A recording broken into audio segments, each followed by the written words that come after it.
Es posible que el próximo 25 de diciembre, por la mañana, o el 6 de enero, dependiendo del caso, algunos niños y no tan niños quizás comiencen el día decepcionados. Quizás comiencen su día descontentos, porque lo que anhelaban en forma de regalo, lo que anticipaban como su regalo, no será lo que reciban, no será lo que obtengan. Y esta es una pequeña muestra de falta de contentamiento, el no acomodarse a lo que nos sucede o a lo que no nos sucede. Pero esto de la falta de contentamiento no es una cosa de niños, no es una niñería, un capricho puntual. Es mucho más, revela mucho más. Nuestro contentamiento o nuestra falta de contentamiento revela mucho más de lo que nosotros pudiéramos cuantificar. Nuestro contentamiento o nuestra falta de contentamiento muestra como pocas cosas logran hacerlo lo que verdaderamente atrae nuestro corazón.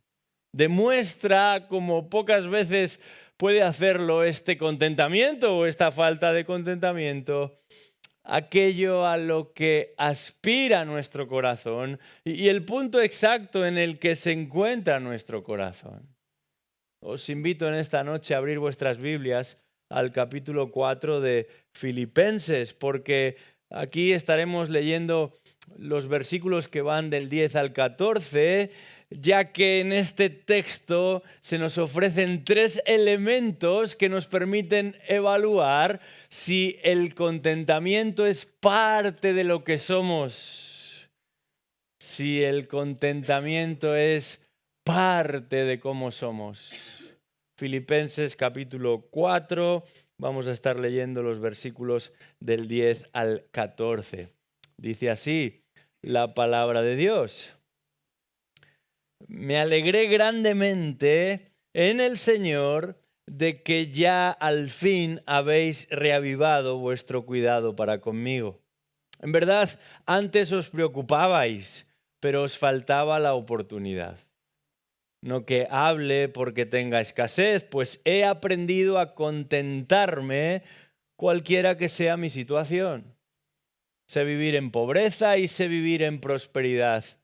En todo y por todo he aprendido el secreto tanto de estar saciado como de tener hambre, de tener abundancia como de sufrir necesidad. Todo lo puedo en Cristo que me fortalece. Sin embargo, habéis hecho bien en compartir conmigo en mi aflicción. Hasta aquí nuestra lectura en esta noche. La pregunta que deberíamos hacernos cuando leemos un texto como el de la carta de Pablo a los filipenses es la siguiente: ¿de qué manera nos impacta el Evangelio? ¿De qué manera nos influencia el Evangelio? Y como si de un puzzle se tratase, el apóstol Pablo va a ir colocando encima de la mesa distintas áreas, distintos aspectos que confirman y que certifican el impacto del Evangelio en la vida del creyente, la influencia del Evangelio en la vida del cristiano. Y nos hemos referido ya a la confianza en el Señor, a la comunión en el Señor, a la colaboración en el Señor. Hemos hablado del gozo en el Señor, de la gentileza en el Señor, de la paz en el Señor y de la ambición en el Señor. Y todos estos aspectos, todos estos ámbitos, todas estas áreas apuntan al impacto del Evangelio en la vida del creyente, a la influencia del Evangelio en la vida del creyente. Y en esta ocasión, los versículos del 10 al 14 de Filipenses 4 nos van a exponer a un elemento más, nos van a exponer un elemento más en esa lista en la que el creyente puede confirmar y evaluar cómo de impactado está a causa del Evangelio, cómo de influido vive como resultado del impacto de la influencia del Evangelio en su vida. Y el octavo de esta lista no es otro que el contentamiento. Pablo va a hablarnos del contentamiento del cristiano. Y lo va a hacer por medio de tres elementos que de alguna manera van a permitirnos evaluar si el contentamiento es parte de lo que somos, es parte de cómo somos. Comencemos por el primero de estos tres elementos que este texto nos plantea. Y lo primero que este texto nos plantea no es otra cosa que la realidad del contentamiento. Versículos 10 y 11 de Filipenses capítulo 4. La realidad del contentamiento. Dice ahí: me alegré grandemente en el Señor de que ya al fin habéis reavivado vuestro cuidado para conmigo. En verdad, antes os preocupabais, pero os faltaba la oportunidad. No es que hable porque tenga escasez, pues he aprendido a contentarme cualquiera que sea mi situación.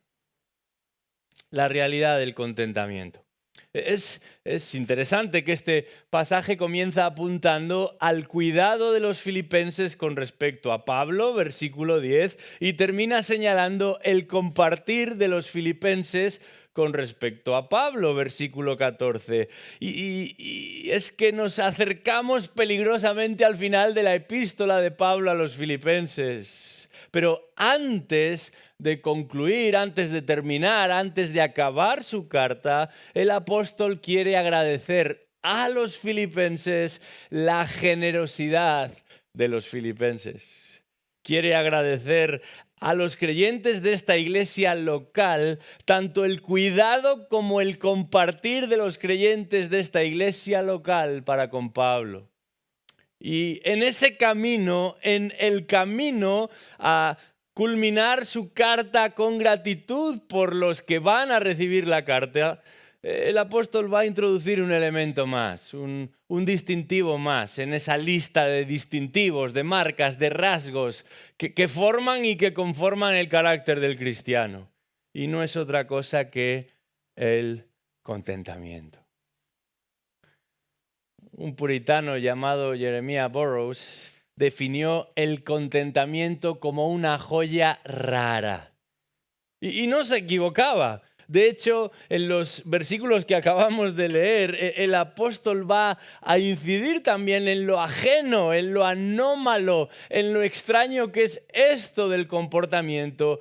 Y lo presenta como un secreto, o más bien como un gran secreto que él personalmente había llegado a aprender, a conocer, a dominar de alguna manera, porque como veremos en un momento solamente, el contentamiento no es algo que surge por generación espontánea, no aparece ahí en medio de nuestro camino y se cruza con nosotros y se queda con nosotros. El contentamiento es una realidad en la vida de Pablo, dice Pablo. Ha de ser una realidad en la vida del creyente, dice Pablo. Pero es necesario aclarar y clarificar de qué estamos hablando cuando nos referimos a contentamiento aquí. Porque no todo aquello a lo que llamamos contentamiento es realmente contentamiento. El apóstol escribió varias epístolas y en varias de esas epístolas se va a referir específicamente a este asunto del contentamiento, porque aunque cada vez es menos frecuente escuchar hablar del contentamiento, no todas las ideas que se emplean para referirse al contentamiento significan lo mismo que el apóstol entendía por contentamiento. Algunos hoy piensan que el contentamiento es producto del conformismo, de no tener grandes aspiraciones, de preferir una vida simple, una vida tranquila, una vida frugal. Pero que nadie piense que el cristiano es uno que se conforma fácilmente a este tipo de vida frugal, tranquila, simple. El cristiano no es uno que persigue una vida simple, una vida tranquila. Todo lo contrario. Los versículos inmediatamente anteriores señalaban que el cristiano es alguien ambicioso por naturaleza. Y Pablo nos está desdiciendo ahora, presentándonos la bendición de una vida simple, de una vida tranquila. Porque el creyente en Cristo es uno que solamente estará contento en la medida en la que avanza en sus objetivos. ¿Y cuáles son esos objetivos? Sus objetivos son superiores, son sobrenaturales. Tienen que ver con seguir a Cristo, tienen que ver con servir a Cristo, tienen que ver con ser como Cristo. De manera que el creyente es uno que no se conforma con cualquier clase de vida, sino solamente con esta vida. Y en la medida en la que progresa en sus objetivos, entonces sí, estará satisfecho. Pero estos objetivos no son comunes, no son normales, no son naturales, son superiores, son sobrenaturales. Por eso la vida de contentamiento no es una vida sencilla, ni simple, ni conformista. Otro de los falsos mitos con respecto al contentamiento es pensar que el contentamiento o la falta de contentamiento son el resultado de la precariedad, esto es, de la carencia, del no tener. Por eso uno está descontento, por eso uno no está contento, porque no tiene, porque le falta. Como la cucaracha, ¿verdad? La cucaracha, ¿cómo sigue? Ya no puede caminar porque le falta, porque no tiene las dos patitas de atrás. Pobrecita, ¿cómo se va a contentar la cucaracha? ¿Cómo nos vamos a contentar nosotros con todo lo que nos falta? Algunos piensan que entonces cuanto más tienes, pues estarás más contento. Cuanto más posees, estarás más satisfecho. Pero contentamiento no es tanto la posesión o la no posesión, sino la dependencia o la no dependencia. No tanto la cantidad de lo que tenemos, sino la conexión con lo que tenemos o con lo que nos gustaría tener. El contentamiento apunta a un vínculo particular, a una ligazón, a una atadura incluso, a ciertas circunstancias que afrontamos y que aceptamos o ante las que nos rebelamos porque no nos gustan, porque desearíamos que no formasen parte de nuestra vida y de nuestra experiencia de vida. Por eso uno puede estar descontento aún nadando en la abundancia. Algunos piensan que el tema del contentamiento se resuelve rápido. Añade unos cuantos ceros y verás qué rápido.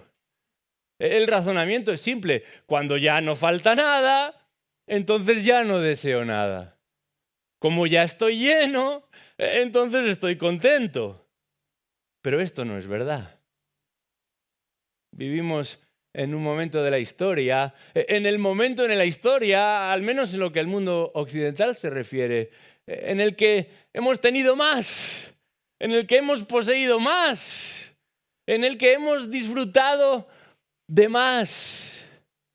Un tiempo de exuberancia, de exceso, de exageración. Pero un momento de la historia en el que continuamente oímos hablar de vacío y de vacío existencial. Tenemos de todo, pero siempre nos falta algo. Y parece que ese algo no se obtiene en el mercado, no se consigue en el supermercado.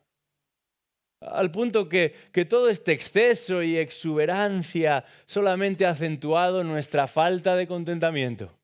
Y todas esas necesidades percibidas por nosotros o creadas por otros, particularmente por el mundo de la industria y el marketing, Todas esas necesidades que deberían satisfacerse terminan por devorarnos. Lo que debería saciarnos termina por consumirnos. Y como Pablo confirma aquí, hemos de aprender a vivir con poco, pero hemos de aprender también a vivir con mucho. El apóstol tuvo que afrontar ambas realidades y tuvo que ejercitar contentamiento frente a ambas realidades. Porque la virtud no está en un lado o en otro lado o en quedarse en el medio de los dos lados, sino en cómo afrontamos el estar a un lado o el estar en el otro lado o en el medio de los dos lados. Otra de las creencias populares o más bien de las confusiones habituales con respecto al contentamiento es entenderlo como un desprendimiento, como voluntariamente desligarse de todo para no ser afectado por nada. En el tiempo en el que fue escrita esta carta, ya a mitad del siglo I de nuestra era, un filósofo español llamado Séneca alcanzó gran popularidad entre el mundo grecolatino y en el mundo grecolatino. Él enseñaba esta postura, predicaba esta postura que cae bajo la categoría de lo que se ha llamado estoicismo, una posición filosófica que, por cierto, vuelve a estar muy de moda. Solo vete a una librería y encontrarás algunos libros, hasta con devocionales acerca de cómo practicar y vivir tu estoicismo día a día. Séneca llegó a ser el consejero particular del emperador Nerón. No le fue muy bien, no terminó muy bien, pero en una de sus cartas, titulada Carta a Lucilo, esta era parte de una colección de varias cartas, escribió lo siguiente: no es pobre quien tiene poco, sino quien desea más. De alguna manera esto recoge ese pensamiento de que el ideal es desprenderse, es no verse ligado a nada, es no verse casado con nada. Porque cuanto más ligados a algo estamos, más vamos a ser afectados por ese algo y peor lo vamos a pasar. A lo largo de la historia ha habido varios movimientos cristianos que han promovido esta idea. Francisco de Asís y sus seguidores, por ejemplo, se hicieron famosos por la creación de un eslogan que luego sería la marca de su movimiento. Era el siguiente: vivir sin nada propio. Pero cuando leemos nuestro texto una vez más, nos damos cuenta de que Pablo aquí está hablando de contentamiento y no solamente no renuncia, sino que se alegra. No solamente no se desprende, sino que se goza y alaba la generosidad de los filipenses. Porque contentamiento no es conformismo ni precariedad. Contentamiento no es pobreza, pero tampoco abundancia. Contentamiento no es renuncia. Contentamiento es conocer a Cristo. Contentamiento es reconocer a Cristo. Contentamiento tiene que ver con depender de Cristo, con descansar en Cristo, con refugiarte en Cristo, con esperar a Cristo, mientras estás con Cristo y reflejas a Cristo. El contentamiento es una realidad para Pablo y ha de ser una realidad para todo creyente en Cristo, no solamente para Pablo. Y esto es de lo primero de lo que podemos hablar aquí, pero a continuación el autor, el apóstol, va a incidir en algo más. Y podríamos llamarlo el reto del contentamiento. Versículos 11 y 12. Vamos a leer ahí de nuevo el versículo 11 al final. Dice ahí que he aprendido a contentarme cualquiera que sea mi situación. Sé vivir en pobreza y sé vivir en prosperidad. En todo y por todo he aprendido el secreto, tanto de estar saciado como de tener hambre, de tener abundancia como de sufrir necesidad. El reto del contentamiento. Porque el contentamiento no aparece por ahí, debajo de una piedra, junto al camino, cuando salimos a tirar la basura. El contentamiento es algo que se cultiva, algo que hay que trabajar, algo que hay que mejorar, algo que hay que implementar, algo que hay que aprender. Y lo aprendemos al observar y al caminar junto con aquel que dice, no sea mi voluntad, sino la tuya. Pero también cuando observamos y caminamos con un modelo como Pablo, en la medida en la que Cristo es su propio modelo. Y aquí el apóstol dice que ha tenido que aprender contentamiento. Y si Pablo ha tenido el reto de aprender contentamiento, ¿qué hemos de aprender nosotros? ¿Cuál va a ser para nosotros el reto? Sino de aprender contentamiento. El apóstol utiliza ahí una expresión en el versículo 12, he aprendido el secreto. Y esta es una expresión muy particular. Podríamos traducirla literalmente como fui iniciado. Este es un verbo muy específico que se empleaba muchas veces en las que se conocen todavía hoy como las religiones del misterio.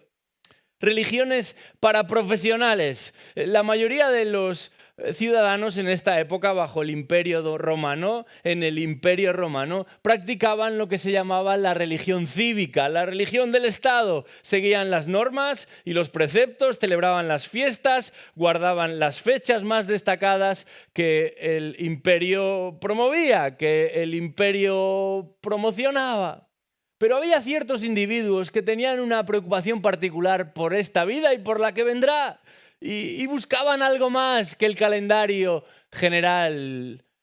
Querían algo más que las reuniones grupales. Tenían ciertas aspiraciones de entrar en contacto con lo invisible y con lo que no era posible. Y esa preocupación por la muerte, pero particularmente por la vida después de la muerte, les llevó a involucrarse en ciertos grupos que existían aquí y allí. Y a todos ellos, aunque no muy semejantes por naturaleza y en práctica, se les conoce todavía hoy como las religiones del misterio. Y ahí no podía introducirse cualquiera. Había una serie de cánones, de principios que eran necesario cumplir. Había ciertos ritos iniciatorios. Había que aprender, había que iniciarse.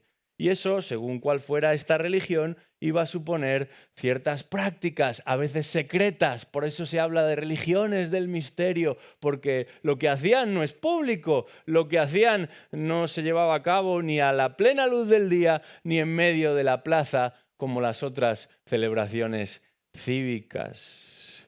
Y resulta interesante que el apóstol Pablo va a emplear esta misma expresión aquí para referirse a cómo él ha tenido que aprender contentamiento, a cómo él ha tenido que iniciarse en lo que para la mayoría es algo desconocido. El gran secreto, señala el apóstol, el gran reto para él y para todos nosotros no tiene nada que ver con lo invisible, con lo esotérico. El gran misterio, el gran reto tiene todo que ver con enfrentarse a la realidad de la vida y hacerlo con contentamiento. Esto es lo que debemos aprender.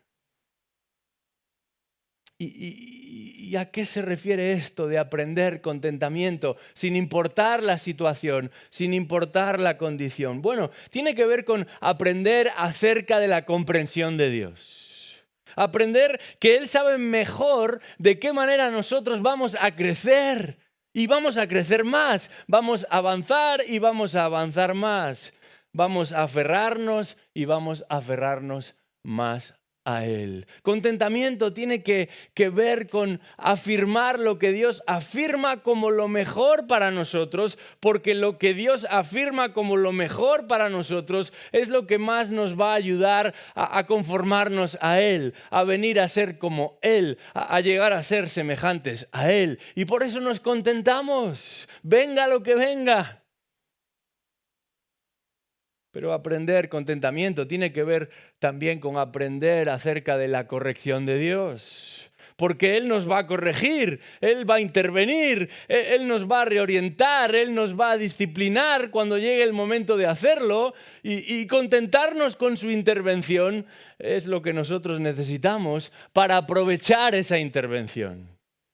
Contentarnos con la disciplina del Señor en el momento en el que nos desviamos, en el momento en el que nos deslizamos, confirma que estamos aprendiendo contentamiento.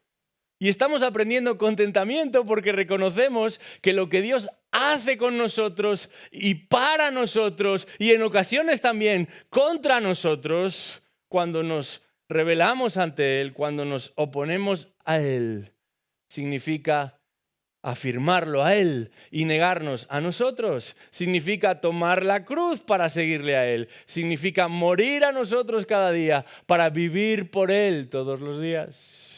Esto es contentamiento. Aprender contentamiento tiene que ver también con aprender de su cuidado, del cuidado de Dios. Y recordarnos que Él nos protege de lo que no nos conviene, aunque no sepamos qué es eso que no nos conviene. Que Él nos fortalece y nos defiende ante lo que nosotros no podríamos vencer, ante lo que nosotros no podríamos deshacer.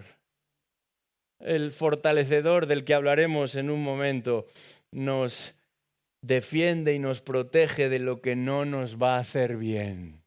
Y por eso nos contentamos con su plan para con nosotros, ya sea un plan de abundancia o un plan de escasez, un plan de pobreza o un plan de prosperidad, eso no importa. Él nos dirige porque Él es más sabio, Él nos corrige porque Él es puro y recto y santo, Él nos cuida porque Él es nuestro guardián y nuestro Padre Celestial. Y contentarnos tiene que ver con aprender todo esto y con sujetarnos a todo esto.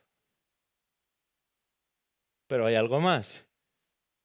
Hemos hablado de la realidad del contentamiento, hemos referido esto del reto del contentamiento, un reto para Pablo que tuvo que aprender, un reto para nosotros que hemos de aprender también. Pero finalmente hemos de referirnos a la razón para el contentamiento. La razón para el contentamiento o del contentamiento, versículo 13. Dice ahí Filipenses 4:13, todo lo puedo en Cristo que me fortalece. Sin embargo, habéis hecho bien en compartir conmigo en mi aflicción. La razón para el contentamiento o del contentamiento en el que Pablo escribe todo esto está en la cárcel, sufriendo, verdaderamente desconcertado en cuanto a cuál va a ser su futuro y su futuro inmediato. A veces hay personas que quieren enseñar a otros, pero todavía no se han graduado, no han terminado ni sus propios estudios, ¿verdad? No importa el ámbito en el que nos movamos. Esa es la inclinación del estudiante, querer enseñarle al profesor. Bueno, Pablo es mucho más que un estudiante, Pablo es mucho más que un principiante. Él ha tenido que afrontar todo tipo de circunstancias y la que enfrenta en este momento no es la mejor, no es la más sencilla, no es la más halagüeña. No es precisamente este el mejor momento de su vida, pero escribe que está satisfecho cualquiera que sea su situación. Y es fácil decir que estás satisfecho cuando acabas de comer una buena comida, pero es difícil confirmar que estás satisfecho cuando todo se nos pone en contra, como literalmente le sucedía a Pablo, cuando todo se le pone en contra y todos se le ponen a la contra, como literalmente le sucedía a Pablo. Pero él escribe, estoy satisfecho. ¿Y cuál es la razón? Todo lo puedo en el fortalecedor. Esto es lo que el texto dice literalmente. Todo lo puedo en el fortalecedor, en el que me fortalece. Y la pregunta es, bueno, ¿qué significa esto? Porque observamos a deportistas que se colocan este versículo en la frente o en la camiseta. Otros han pensado que manteniendo una fe ciega en este texto les reportará cualquier cosa que deseen o que pretendan en la vida. Pero Pablo aquí está hablando de contentamiento y dice que si ha de contentarse no será como resultado de su propia abnegación o por su conformismo. La razón del contentamiento de Pablo, la razón del contentamiento en el cristiano, en todo cristiano, no está en las circunstancias, porque sabemos que éstas oscilan, que éstas varían, pero el contentamiento se mantiene. Y no solamente se mantiene, sino que crece y crece y crece a medida que aumentamos en nuestro aprendizaje, a medida que maduramos en nuestro aprendizaje. El contentamiento tampoco es resultado y es producto y es la respuesta a las posesiones que podamos tener. Ya lo hemos dicho, estas oscilan, estas varían, pero el contentamiento se ha mantenido y no solamente se ha mantenido, sino que crece y aumenta y prospera. El contentamiento, no nos equivoquemos, tampoco descansa en nuestras relaciones. Algunos se sienten seguros en sus relaciones. Ese es su espacio de confort, su terreno de paz y tranquilidad interior. Pero sabemos por la palabra y por la experiencia que las relaciones oscilan, varían. Y la eficacia, la eficiencia y el poder no está en las relaciones. La eficacia, la eficiencia y el poder tampoco está en nosotros, en nuestro carácter, en nuestra personalidad. Pero dice el texto que está disponible para nosotros a través de ese a quien Pablo llama el fortalecedor. ¿Quién es este fortalecedor? Es el mismo que motiva nuestra confianza en el Señor, nuestra comunión en el Señor, nuestra colaboración en el Señor, nuestro gozo y gentileza en el Señor, nuestra paz y nuestra ambición en el Señor Jesucristo. Él es la fuerza y Él es también la fuente de nuestro contentamiento. Él es quien motiva nuestro contentamiento y Él es quien moldea nuestro contentamiento.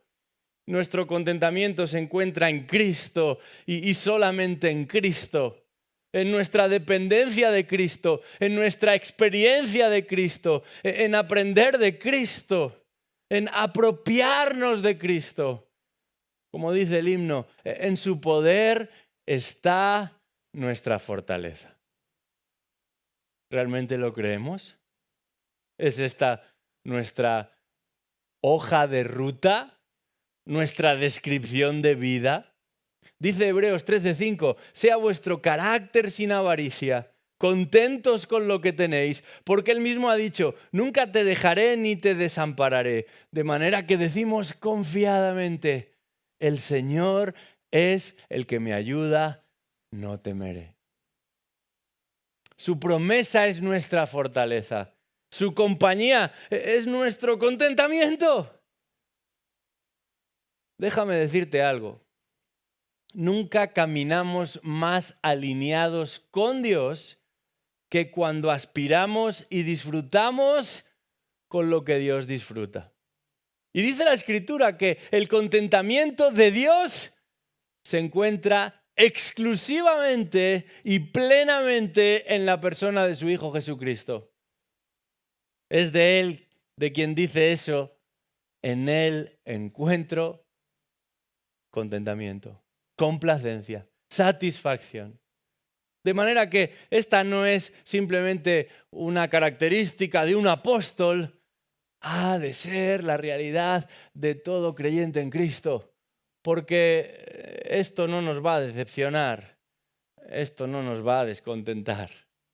El contentamiento es un regalo del cielo, que hemos de trabajar, en lo que hemos de profundizar, pero es esa joya rara que decía Burroughs, que realmente puede traer paz al corazón angustiado. Es ese bálsamo que puede apagar todo afán.